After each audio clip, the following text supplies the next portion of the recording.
We can imagine the impossible, provided we do not imagine it in perfect detail and all at once. In learning how to imagine X, you gain abilities. Later you have all the relevant imaginative abilities you had before, and more besides. We can imagine the impossible, provided we do not imagine it in perfect detail and all at once.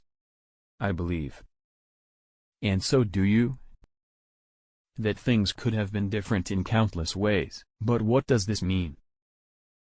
Ordinary language permits the paraphrase. There are many ways things could have been besides the way they actually are. I believe that things could have been different in countless ways. I believe permissible paraphrases of what I believe, taking the paraphrase at its face value. I therefore believe in the existence of entities that might be called ways things could have been. I prefer to call them possible worlds. There's simply no polite way to tell people they've dedicated their lives to an illusion. The idea that God is a worthy recipient of our gratitude for the blessings of life but should not be held accountable for the disasters is a transparently disingenuous innovation of the theologians, now that mobile phones and the Internet have altered the epistemic selective landscape in a revolutionary way. Every religious organization must scramble to evolve defenses or become extinct. I even agree that the concept of God helps some people lead better lives. That does happen. Don't ever forget it. I just think there are better ways to help people lead better lives. Every living thing is, from the cosmic perspective, incredibly lucky simply to be alive.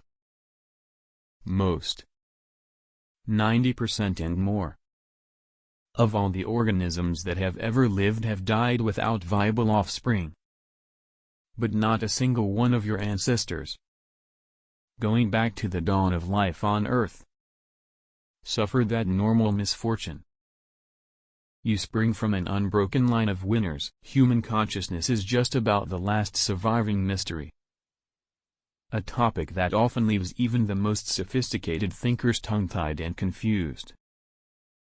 And, as with all of the earlier mysteries, there are many who insist, and hope, that there will never be a demystification of consciousness.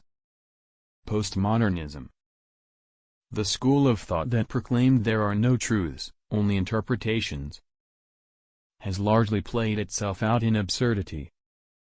But it has left behind a generation of academics in the humanities disabled by their distrust of the very idea of truth and their disrespect for evidence, settling for conversations in which nobody is wrong and nothing can be confirmed, only asserted with whatever style you can muster.